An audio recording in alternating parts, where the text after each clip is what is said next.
Hi, my name is Kat, British Free Librarian, and welcome to a reading vlog.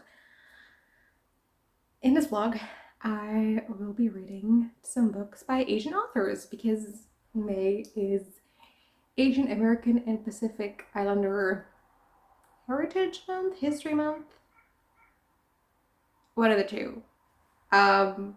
So let's use the opportunity to prioritize some books by Asian authors, shall we? I have 3 books for you in this video. How does selection came to be? So, you will probably, if you follow me, know that I am participating in Herkiat, which is the hardest reading challenge you'll ever do, which is a reading challenge hosted by Q from the channel Cordy, that is sort of made out of 25 reading challenges, and one of those is make a quote.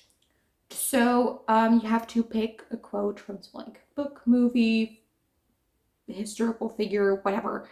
And for every word in the quote, you have to read a book that has that word in the title. And I had a quote where like 3 of the words were kind of more difficult, and I found a book for each of them, and they happened to be by Asian authors.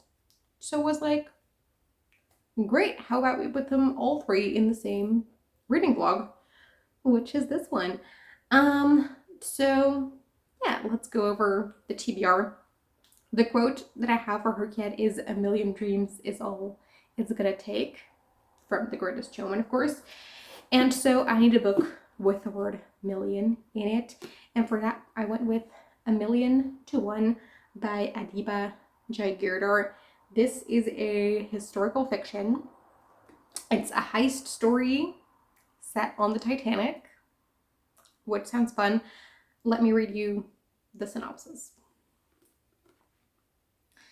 Josefa, an unapologetic and charismatic thief, has her eye on her biggest target yet, the Titanic. And she's out to steal the ultimate prize, the Rubaiyat, a one-of-a-kind book worth millions. All she needs is the perfect team. Hina, a fearless acrobat and contortionist. Violet, an exceptional actress. Emily, an artist who can replicate any drawing. But careless mistakes, old grudges, and new romances threaten to jeopardize everything they've worked for. And then tragedy strikes. What are their chances of success? 1,000,000 to 1. So yeah, it's a YA book. I think this is going to be like a really like fun, quick type read. That, you know, like you'll just fly through and have a fun time with. Which is kind of nice because the other 2 books that I have, I feel like are going to be a little more, I don't want to say literary, because like what does literary even mean, but like slower, character driven, themes heavy, you know, which I like, that's just an assumption. I haven't read them obviously, so I don't know. But I feel like this could be like a nice little break of pace between the other 2. And also, while we're on the topic of Herkiat, there's also these secret prompts every month where you have to, you know, you get a prompt at the beginning of the month and you have to read something that fits that within the month, and you get like a little reward to make the overall challenge easier. And for May, the secret prompt is to read like your most recent acquisition, whether that's something you bought or you were gifted or you got from the library, just the most recent book that came into your house. And for me, that's this one, so it'll also be completed if I read this. So that's 2 birds with 1 stone. Always worked. Then I also need a book with dreams, and for that I went with Queen of Dreams by Chitra, Banerjee, Divakaruni. This is a book, I've read the synopsis so many times, but it just won't process. It's like, sometimes there are those books that just I need to read them and then I understand what they're about, but before that, it's just not happening. So I'll just read it to you and maybe it sticks in your brain a little bit better than in mine. I dream the dreams of other people so I can help them live their lives. Raki's mother once spoke those words to her daughter when she was a young girl.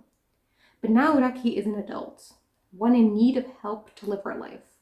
An artist and divorced mother living in Berkeley, California, she's struggling outwardly with a world in transition. Internally, she is torn between the lure of her mother's past in India and assimilation in modern America.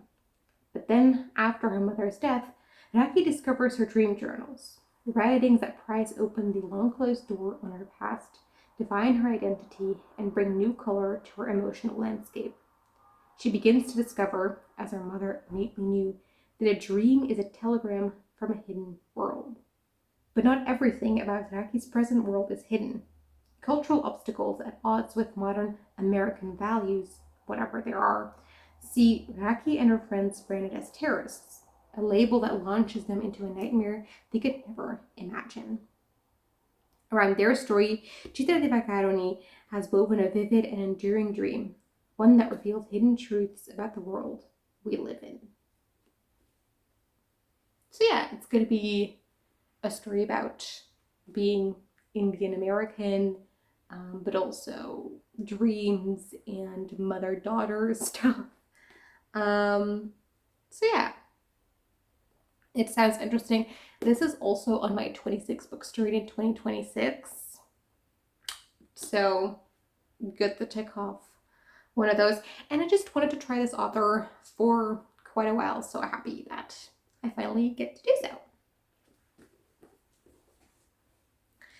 And then the last book for this video, I also had the word gonna, which was really hard to find in books.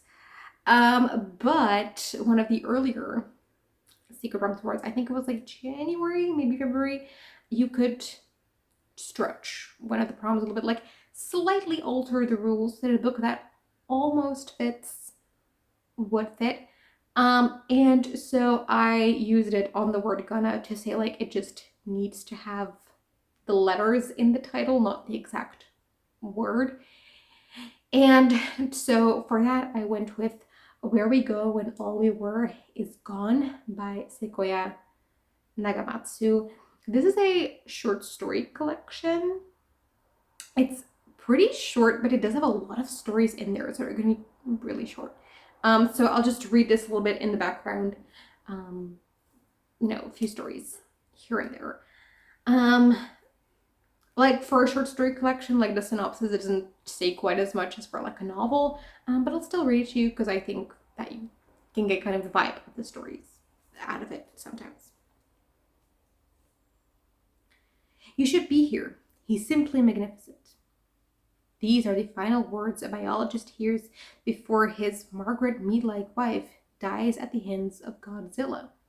The world haunts him as he studies the kaiju, Japan's giant monsters, on an island reserve, attempting to understand the beauty his wife saw. The Return to Monsterland opens Where We Go When All We Were Is Gone, a collection of 12 fabulous and genre-bending stories inspired by Japanese folklore, historical events, and pop culture. In Rokurokubi, a man who has the demonic ability to stretch his neck to incredible lengths tries to save a marriage built on secrets. The recently dead find their footing in the Inn of the Dead's orientation for being a Japanese ghost.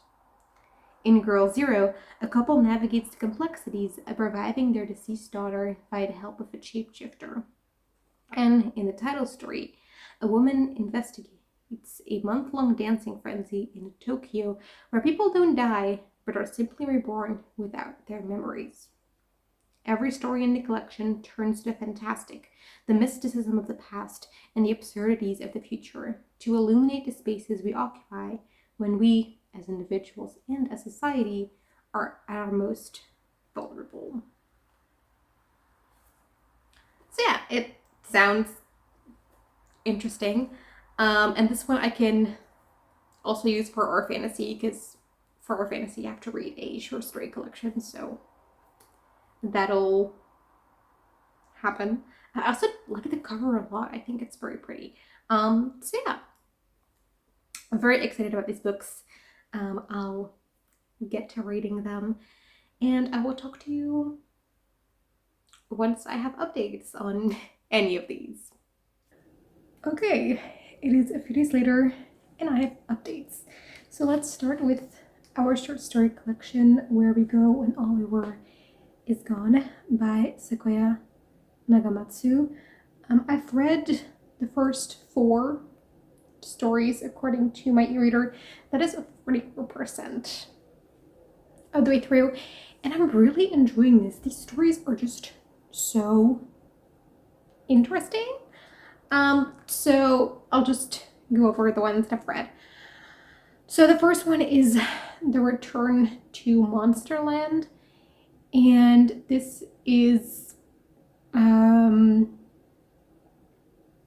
so the premise is that monsters from folklore and stuff are roaming around the world, and we're following our main character whose wife is doing research about these monsters and like traveling to like this island where they're from and whatever.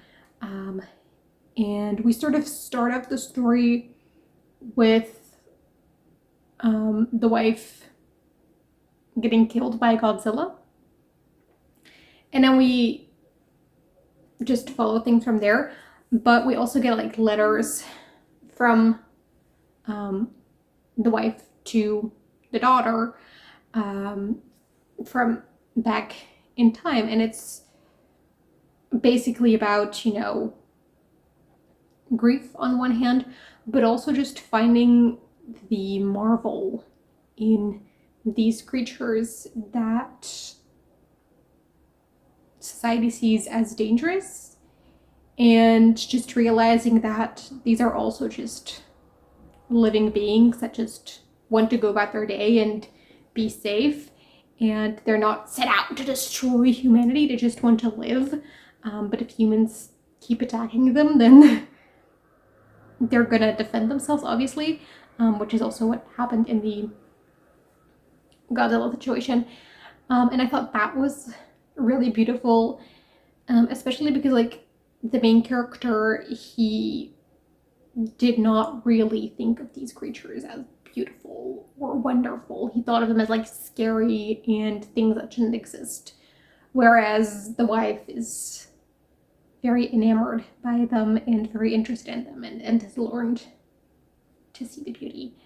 So we sort of get that juxtaposition between the two, and yeah, I really like that. There is a mixed media quality to this. Like it's told in a mixed media format where we get some like normal narrative bits that also then have letters, but also have like little almost reports about the different creatures. So yeah, I thought it was a very interesting story, a very nice story. I liked it. Great introduction to the collection. And then the second one was very short. It was called Placentophagy. Placentophagy. I'm not sure how to pronounce it, but like eating the placenta after giving birth. That thing. And it is about a woman who, after she gives birth, always eats the placenta and cooks it in various ways. And it's about her like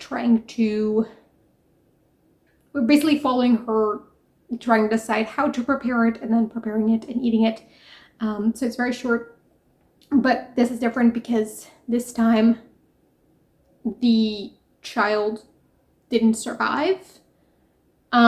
So we also like dealing with the grief of losing a child. So I really like that one. So it was really like short and powerful. I think if it would have been longer, then it might have overstayed its welcome. So it was like a really good length. And yeah, I really, really enjoyed those two. And then the third one was, I forgot the title. It was about a man who can like, during the night, he can stretch his neck out basically unlimited. But then when it becomes day, like whatever length his neck is at that point, it is going to be for like that entire day until the next night, where he can then lengthen or shorten it again as he wants. And so he uses this ability to kind of spy on people. He's a bit of a creep at times, but he also uses this to spy on his wife who is cheating on him. I didn't love this, but just generally I'm not that interested in people cheating, like reading stories about that. So it's just not my subject matter, but this one I thought was very fine. But if that is a thing that you're interested in, I think that you could like the story as well. And then the fourth one was called Girl Zero. And this was about, so you had this couple and their daughter had died. And they had found some scientists who could kind of bring her back to life. That is, they would have a child that had like the same body and like physical appearance as their daughter, but like this new child would basically be a blank slate and have to like learn the world all over again. And so they had done this thing, and so they now have this version of their daughter, and the mother is really like forcing the narrative, like trying to convince herself that no, this is her daughter, and also like it just a little confused right now, but it'll be fine. She'll just remember who she is and actually become her daughter.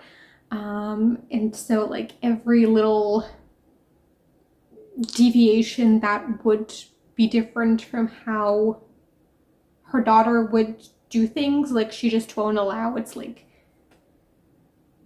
yeah, it's very very like forcing your kid to be a certain way, which I think that could like really be a commentary of, you know, that like you having an image of how your child needs to be and enforcing it, but also just grief, of course.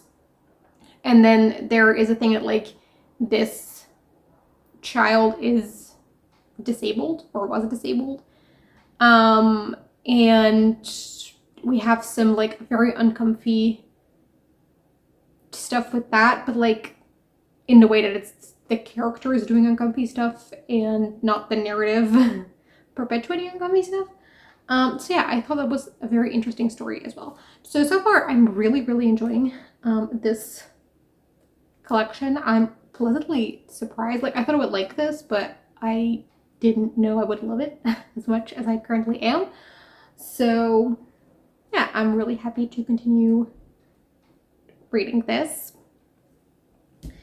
And then I also started A Million to One by Adiba, Jaigirdar. I am about a third of the way through, like a little under a third, the end of chapter 15, and I'm casually enjoying it. Like, it is not going to be a new favorite. I don't know if it's going to be very memorable either, but it's easy to read. It's kind of fun. So yeah, casually liking it. So we are following these 4 women that you see on the cover. So we have Hina, who is an acrobat, like a trapeze tightrope person. We have Josefa, who's like had the idea for this heist, and it's also going to be the one who like actually steals the thing. We have Emily, who is an artist, and she is going to make some forgeries of certain things that are going to need, as well as certain things that are going to steal, so that people don't immediately notice that they're being stolen. So they have like time to get away. And then we have Violet, who, you know, is a good actress, and so she is going to talk to the right people, try to get the right information, or also create a distraction for people. And they're going to steal this book, this very like elaborately decorated edition of this Persian poetry collection that is worth a lot because they're all quite poor, and they're like, this will set us up for life. And it's on a Titanic. So yeah, that is basically the plot. It is quite plot driven and plot focused. So it moves along pretty quickly. But we do get like some of like the relationships between these women. We have Josefa and Emily.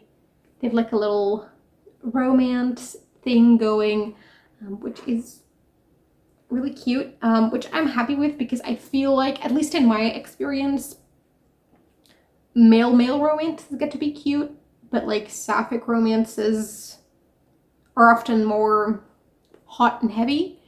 Whereas I'm happy that this is like a little cutesy one. Like it's not at the forefront, but they're like really into each other in the way it's described. What it is kind of cute. So we have that. We also have Violet really doesn't like Emily. And just inferring the reason is basically because Emily comes from a pretty like well-off background, whereas the other 3 don't. And so we have Violet, who's kind of like protective of their little group of, you know, these orphans that grew up having nothing and had to fend for themselves. Whereas Emily, like, she had money, she grew up kind of wealthy, and so Violet can't really imagine like what kind of struggles Emily would have in life, even though like Emily also lost her father, her parents, and also is a Black woman in this time, and so is definitely also discriminated against, but Violet really does not see that, and so she's like really not happy with Emily joining them on their little quest. So yeah, that is a thing. Also, like, Josefa, she's very confident, and in that confidence, she also like doesn't tell other people like what her plans are, and like I'm expecting that is gonna bite her in the butt at some point. Like it's a little too obviously telegraphed at this point, for it not to like come in later. And that is my thing a little bit with this book. A lot of it is just like so over explained, like very explicitly stated, and not just once. Like we have a certain thing that you can kind of infer from something, but then in a different perspective, then that character has to like also state the thing. Or like, even if in another perspective, it has already like been explicitly stated, and I'm like, I don't need this repetition. Like, it's very handholdy in that regard, and doesn't really allow me to think in the way that I wanted to, or like doesn't really allow me to come to conclusions myself, because it just keeps telling me what my conclusion should be, or like what a certain thing means, which is a little annoying sometimes. So yeah, I think that this book would like be really fun in a movie, kind of for that reason, because then you don't have their inner monologue, and so that like repetitive explicitly stating of things would be less, I think. And also another reason why I think I would like this more as a movie, there are a couple of points where I'm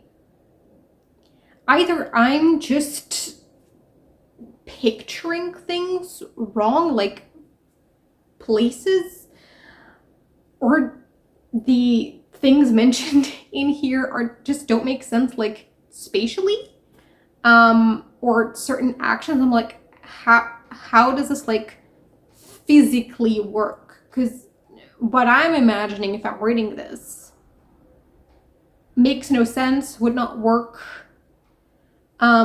So I think in that regard, it like having it as a movie, then sort of that issue is solved, because like either you like see it the way it was meant, if it's just my brain not picturing things correctly, or if it really does make sense and like the makers can see like this doesn't work at all, like change it. But right now there's just, yeah, I don't know, it's really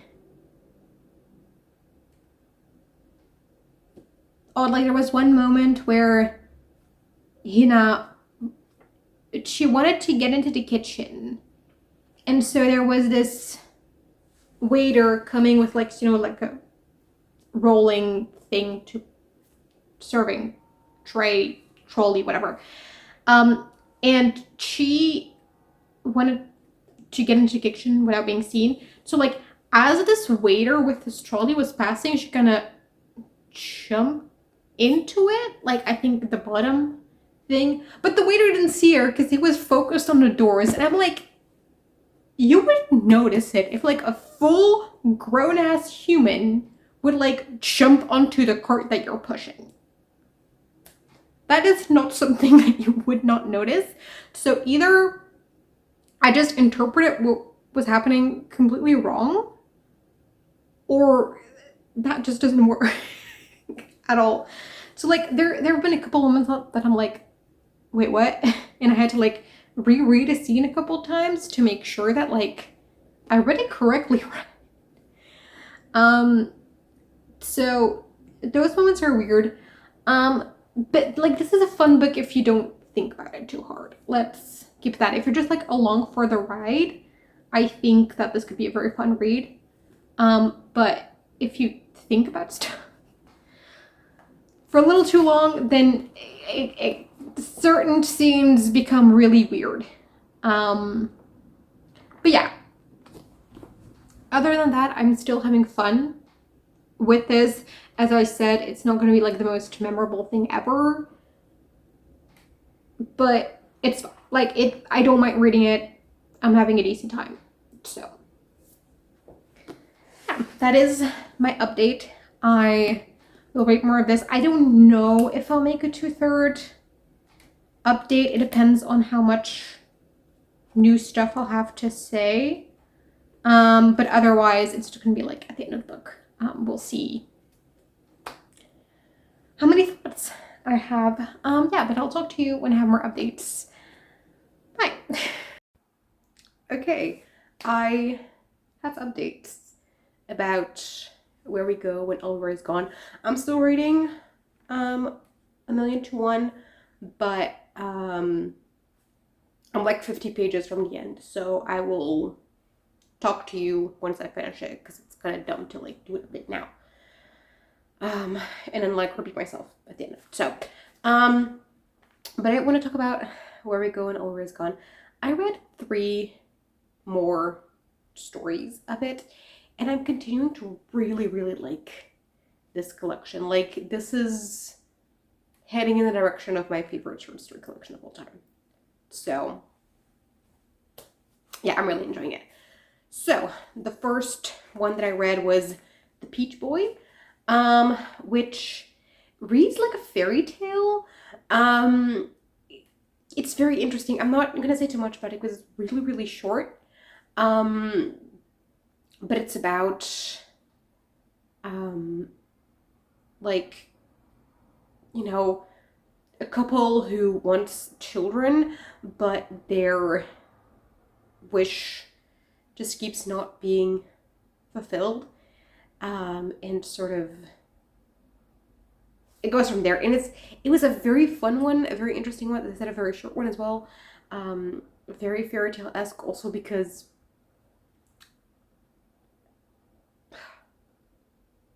I don't know what to say without giving too much away of the story. But yeah, I really, really liked it, both in style as in the topic and the content of it.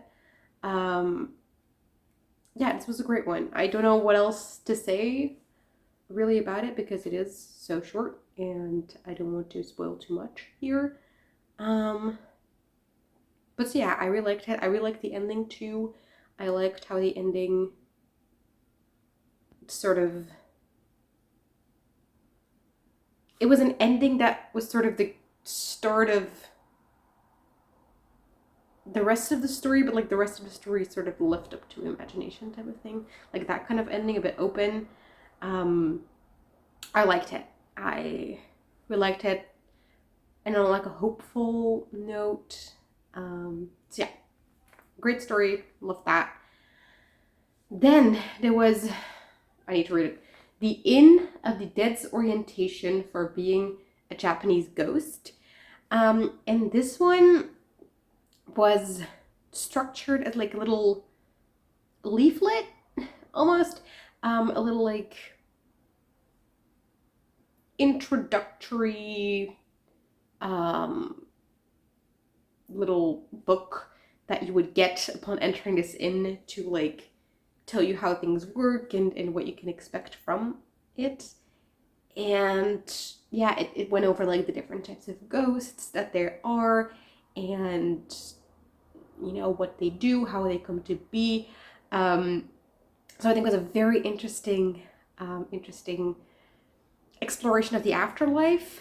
Like, if you have unfinished business, you go to this inn, and there you're being prepared to become a ghost, so you can like go haunt on Earth, which I really, really like that one. That was fun. Like, it didn't really have a plot as such because it was just a leaflet, but I had a great time with it. It was a lot of fun. So yeah.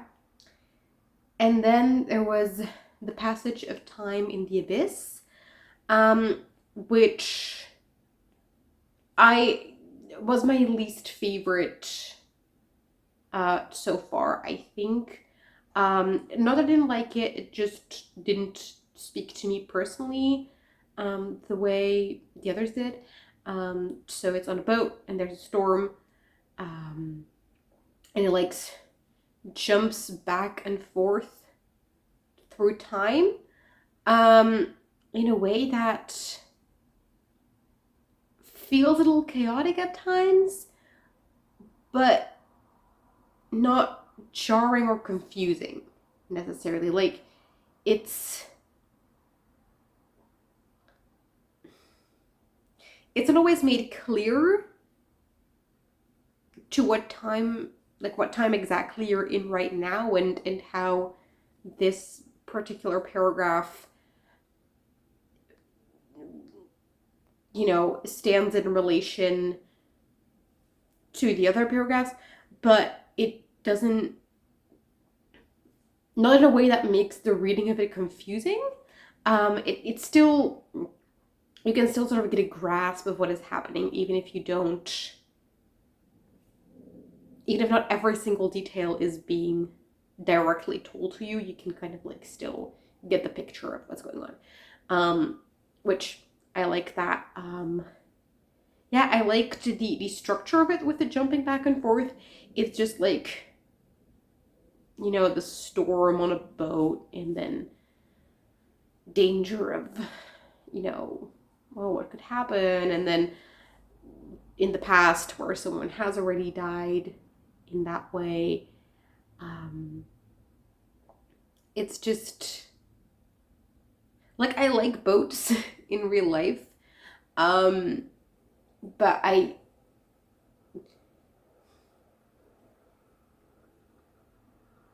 can like a boat story. I mean, I'm reading A Million to One, which is set on the Titanic. I would not have picked it up if I don't like books set on boats. That is not my problem necessarily, but it's like this certain, I don't know, a certain vibe of like a fishing boat in a storm and two people trying to survive this storm. That's just not necessarily my thing. So this one spoke to me a little less, but also was a little bit tired when I read this one. So it could also just be me. So grain of salt there. But this one I just, so far, is my least favorite. But I still liked elements of it, and it was still interesting and definitely well written. So yeah, so far it's a great collection. I'm now like 2/3 through the collection. I have 1, 2, 3, 4, 5 stories left. So yeah, I'll read those and come back to you. And I'll finish A Million to One, and probably by the time I update next, I will also have started Queen of Dreams. So this was a bit of a shorter update, but I will come to you once I have more to say. Hi, I'm back, and I brought updates. So first, I finished A Million to One by Adiba Jaigirdar, and unfortunately, I still have some issues with it. Like this is like a very fun, fast-paced adventure time, as long as you don't think about it too hard. Because as soon as you start thinking about it, it kind of all falls apart. So yeah. I mentioned in the previous update, like, the moments where just spatially it doesn't really work, and it doesn't make a whole lot of sense. And if you try to like visualize what things would look like, you realize very quickly that like what they're doing makes no sense, or like the fact that people cannot see them makes no sense with the way that the room that they're in is described earlier, or whatever. It's like it doesn't work. And just generally, for them to be able to pull off this heist, the people on this boat have to be like the most stupid and unobservant people to have ever lived. And then at a certain point where like they need some like adversity, some little hurdle to cross, then suddenly they magically know things that they have no reason to know that like they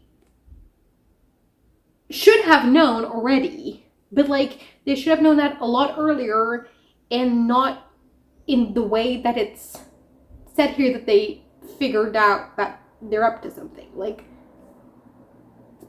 it kind of makes no sense.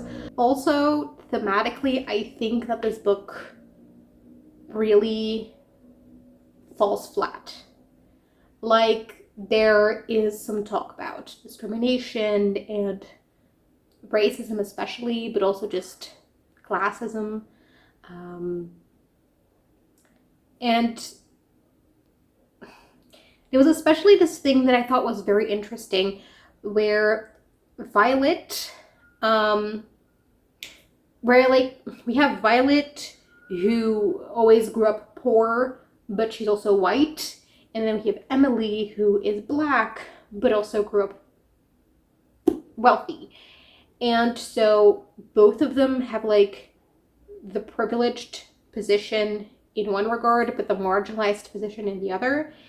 And especially Violet just cannot imagine that Emily can have adversity in her life, because she is so caught up in her own life and in the way that she's being discriminated against, that she doesn't really realize that simply because Emily isn't being discriminated against for the same reason that she is, doesn't mean that Emily can't face any discrimination at all.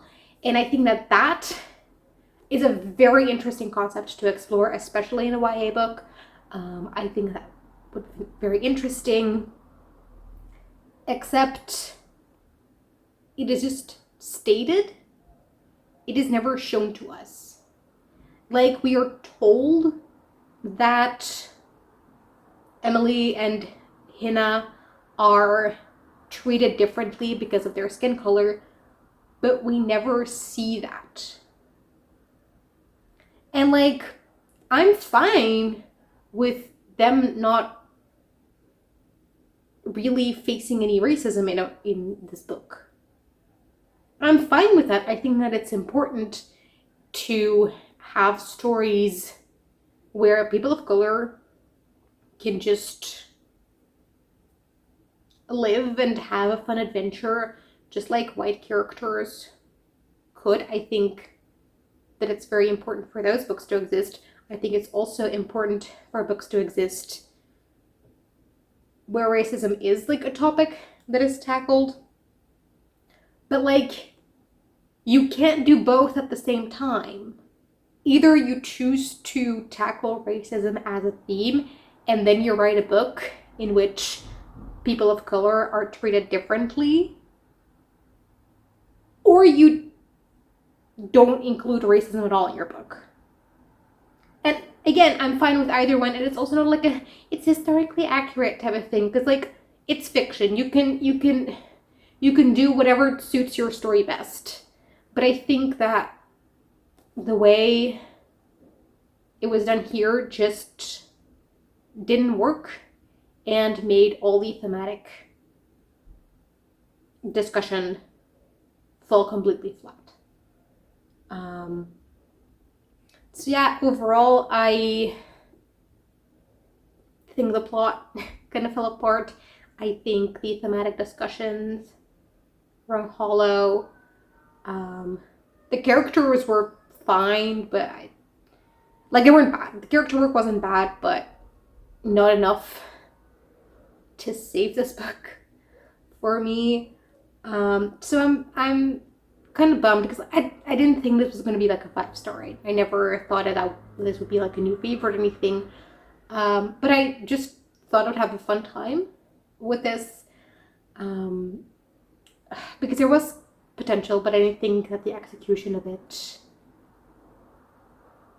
again, was a bit lacking. So I give it 2 stars. Yeah, it's a bit of a shame. Then I have also finished Where We Go When All We Were Is Gone, and this is excellent. So let me go over the final 5 stories that I've read since we last spoke.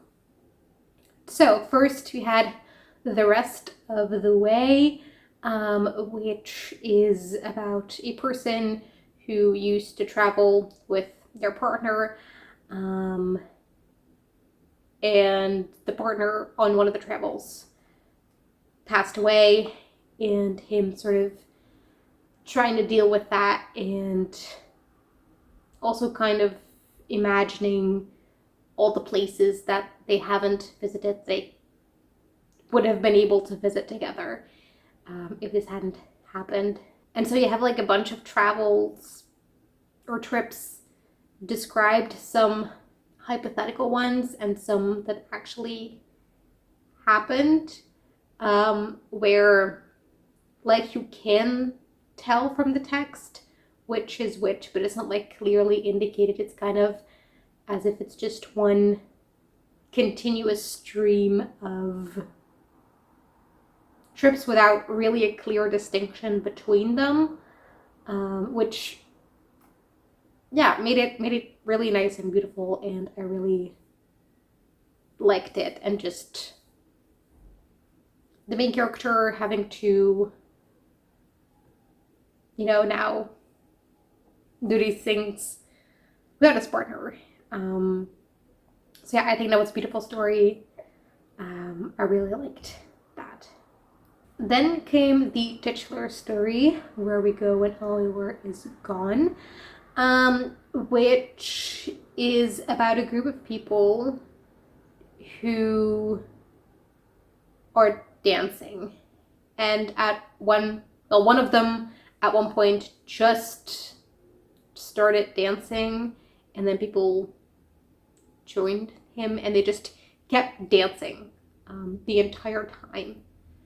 And people are trying to get them to stop, but they don't want to stop. And sometimes one of them does stop, and then they kind of disintegrate. It's a very interesting story where the dancing can, like, of course, symbolize a lot of things. I just thought I thought that was a very interesting and very fun little story. And I really liked, we had a bunch of people going to the main character and sort of saying, like, what is your goal in this? What is the point of this? Why are you all doing this? And he's like, don't ask me. Like, I'm just a guy who started dancing. Like, I'm not a leader or anything. I just doing it. Like, kind of like the part in Forrest Gump where he just starts running and people run with him. Sort of that idea of just like, people wanted to join me dancing, and so they did. But like, I don't control them. Like, they can stop whenever they want. I don't know why they do it. I just know that they do it, and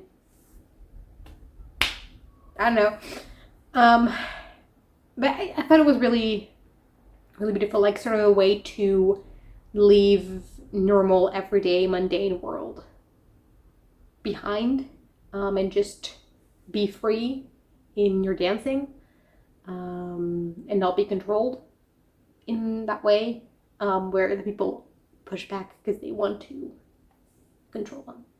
I thought that was a really, really good story.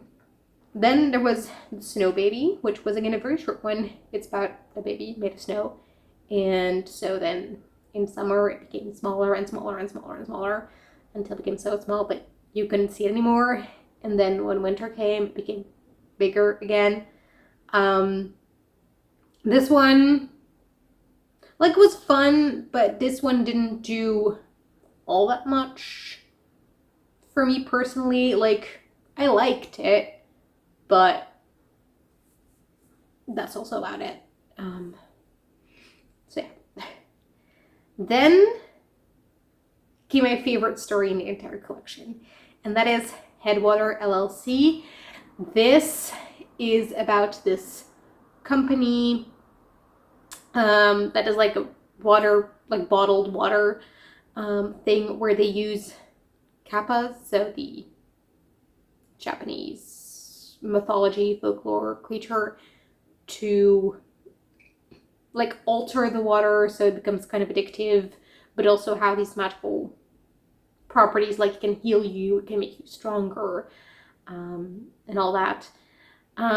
But they're like for exploiting the kappas, and we're following like one of the people who helped found the company, but was really like screwed over and lied to by the other people. And so she is kind of stuck now there because it's a very like culty company where you can't really leave. Like you have to live there permanently. You can't leave, you can't do anything. And so she is fantasizing about overthrowing it and escaping and helping the couples escape and whatever, but just never really acts on it. She like fantasizes about resistance, but is essentially like completely passive, which I thought was very interesting, but also really harrowing and bleak, because isn't that a lot of us? And yeah, I almost, like, the story became a lot more impactful by her not really acting at any point, but just kind of letting it happen. Even though she could tell that it was wrong and she did not agree, and she kind of like wanted to. So like, yeah, I thought it was a very like interesting, impactful, pretty bleak as well story. And as I said, it's my favorite in the entire collection. When I read that, I just like sit there for a little bit. It was great. And then the last one was Kenta's Posthumous Chrysanthemum. This one I think suffered a little bit from being behind Headwater LLC for me personally, because I just loved Headwater so much and was so impacted by it that like reading this right after, I think in comparison just made me not like it as much as I maybe could have if it had come in a different place in the collection.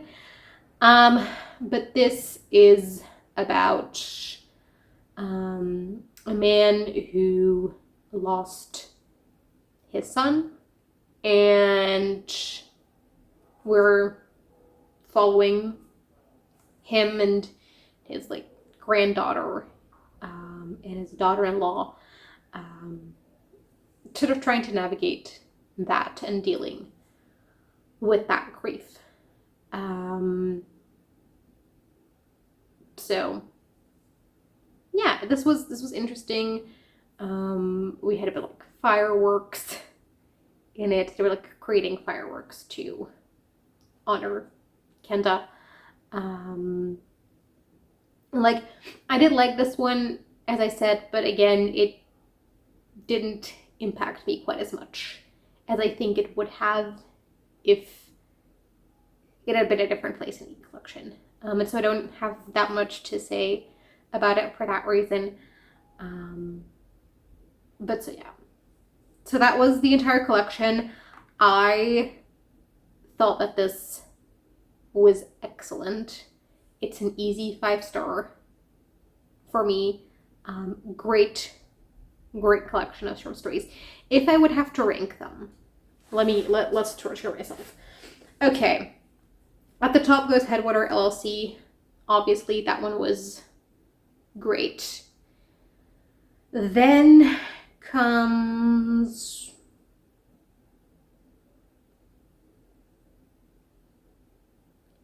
I think then Where We Go When Oliver Is Gone. Then The Peach Boy. Then The Inn of the Desorientation for Being a Japanese Ghost. Then Placentophagy. then the return to Monsterland, then Kenta's posthumous chrysanthemum, then the rest of the way, then Girl Zero, the Snow Baby, Rokurokubi, and then Passage of Time and the Abyss at the bottom. I think that is my ranking. I may have forgotten one because I didn't write this down. Or I may have like won twice. But that is my ranking for now. If you ask me again later today, I will probably say something different. But I think it's for now. So yeah, that was Where We Go When Elmer Is Gone. Great collection. I highly recommend. So now that I've finished these two, I only have Creative Dreams left. And I did start this. I am halfway through. It reads very quickly. So we're following a woman called Araki, who she is an artist, like a painter, and she also owns this chai house. And they're like a big chain coffee shop that is like opening across the street from her, so she has to deal with that. She also has like an exposition for art coming up, so she's like kind of preparing for that. And then we also have her mom, who's a big part of this book, sort of her relationship with her mother, and trying to understand her mother, because she feels like she never really knew her mother in the way that some other people did. Her mother was a dream teller, so people could come to her with their dreams and she would explain what they mean. Or also sometimes she could dream other people's dreams, and so she could like warn them if they wouldn't like seek out her counsel themselves. And Araki has always wanted to learn this from her mother, but her mother would never teach her because you kind of need like a natural inclination to be able to do it, which Araki didn't have. And so yeah, we just follow Araki in her adult life now as she kind of thinks back to her childhood and thinks of her relationship with her mother, and kind of now realizes things that as a kid she maybe did not realize about her mother and their relationship among them, and you know, the way that like her mother really tried and really did her best to take care of Araki. But you know, people are imperfect, and so mothers are imperfect because mothers are people. And sometimes you just don't really understand one another, even if like what they're doing is like objectively not a bad thing, but just different people, and interacting with people is hard. So yeah, I think that is very interesting. We also have Araki. She has a daughter of her own, 6-year-old, and she's divorced from her ex-husband, Sunny. And Sunny is the absolute worst. He's like the type of guy that like thinks he's great and has like the charisma and the charm to make everyone think that he's the great guy. And then when Araki has to be like the mature and adult one when it comes to their daughter, he sort of makes her be the bad guy type of thing. Like he's the worst. Like, for example, suddenly Sunny decided to take their kid camping in the middle of the week, and like Araki's like, you know, maybe if you like wanted to take our kid away to things so that she would miss school and stuff. Maybe you could like at least tell me in advance, right? Just a small idea, I don't know. And so like he then tries to twist it of like her not wanting to spend time together and like what, yeah, you know the type, right? Like the person who's like telling their 6-year-old daughter, you don't have to call me daddy, you just have to call me my first name because like you're an adult now and we're on equal footing now. You know, like that type of person. The worst, the absolute worst. And like he keeps blaming Raki for wanting to break up with him and wanting to leave him, and like keeps calling her, and then suddenly he keeps like trying to have this good relation with Raki's mother, and like whenever Raki's like, this is fucking weird, please stop it, you're not my husband anymore, like stop trying to infiltrate every part of my life. He's like, oh my god, like you are so controlling because like I can't even be friends with the people I want to be friends with because like your mom and I are just really good friends, Raki, and you're just trying to ruin that for us. Like, no, you're being fucking weird. Like, stay away. So yeah, just a really, like, very easily hateable character who makes my blood boil.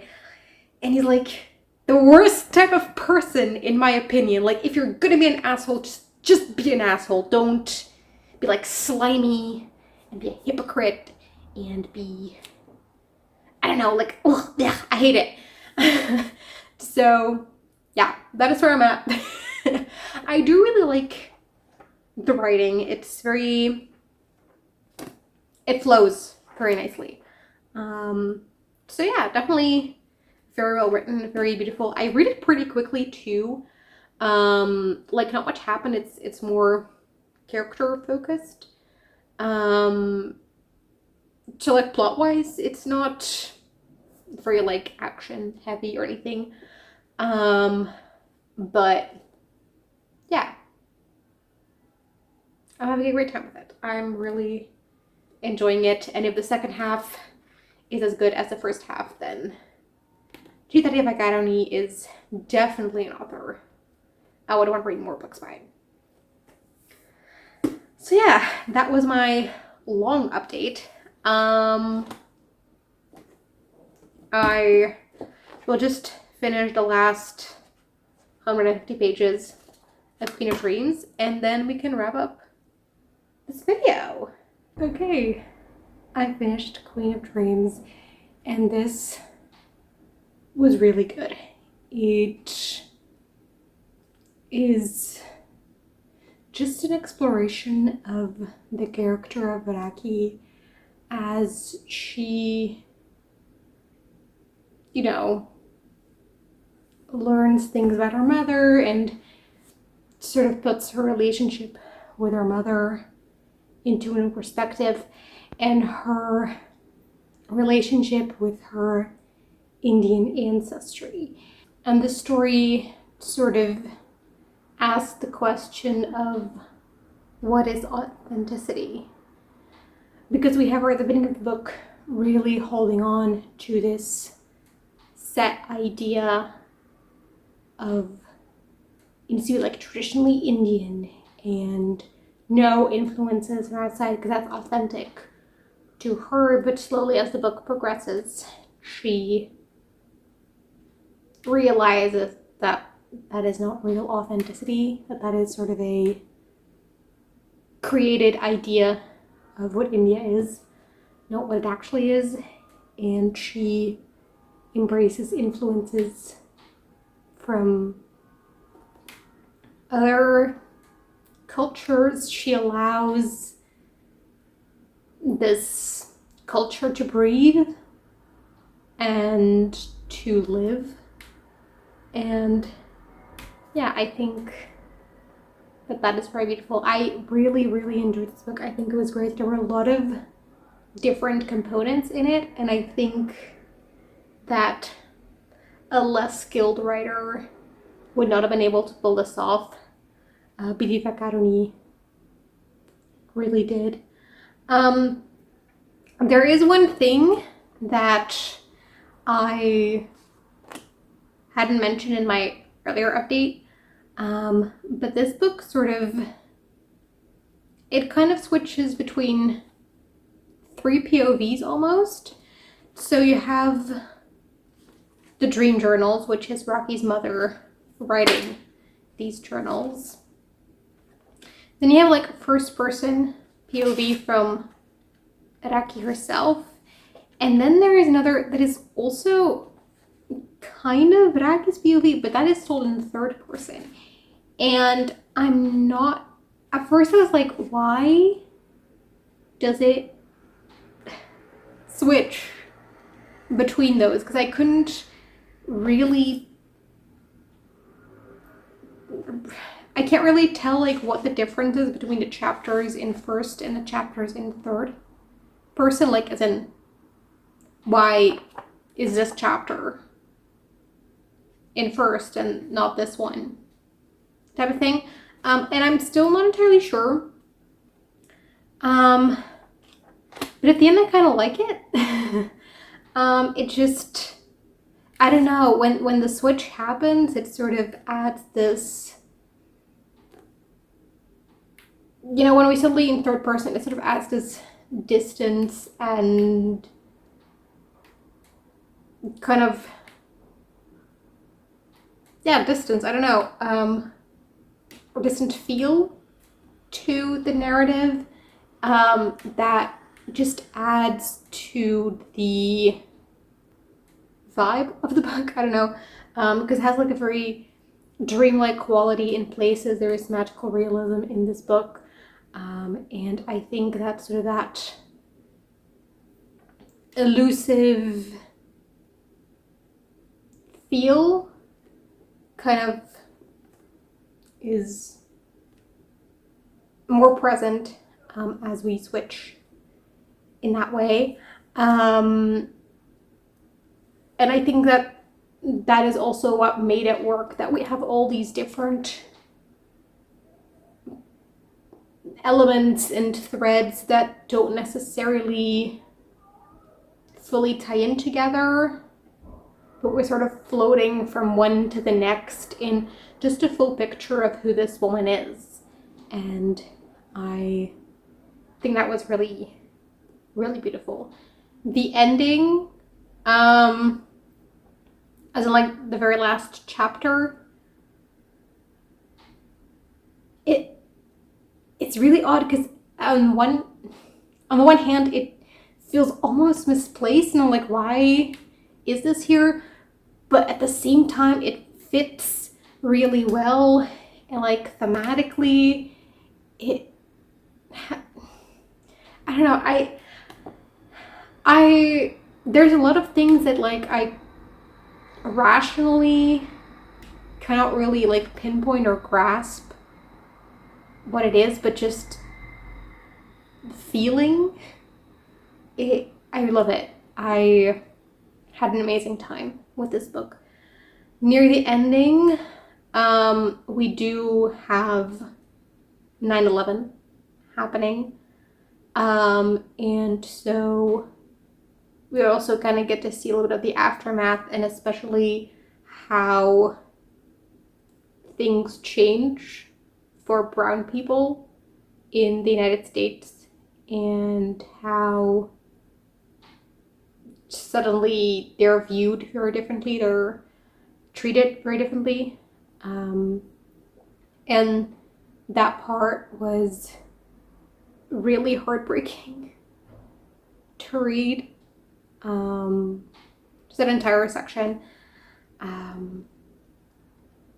but yeah, just overall I think this novel is really, really beautiful. I really want to read more by this author because I thought this was great, and I think she has the potential of becoming a new favorite author. Like, I usually don't call someone that until I've read multiple works by them, so I'm not going to say that she is. I say that she has the potential to become one, if I read more by her and like those books equally. But yeah, I thought that this was excellent. I'm really glad I read this. I really recommend it if it sounds at all interesting to you. So yeah, that was the vlog. I read 3 books during the vlog. 2 of them I really liked, gave 5 stars to both of them. One of them I was kind of disappointed in. But I don't regret reading any of these. I am very happy. If I were to rank the books in this video, well, 1,000,000 to 1 is going at the bottom. That is not too hard. I think it's then Queen of Dreams and Where We Go at the top, but these top 2 are very close together. So yeah, I think I'm gonna put on this ranking for now. But yeah, I had an amazing time with these. I hope you enjoyed this video. I hope you'll pick up Queen of Dreams and Where We Go When Oliver Is Gone, and that you'll love them just as much as I did. If you just want to leave an emoji, if that's more your thing, let's leave something water related for Headwater LLC, which was my favorite story in Where We Go When Oliver Is Gone. And I hope to see you again in another video soon. Bye!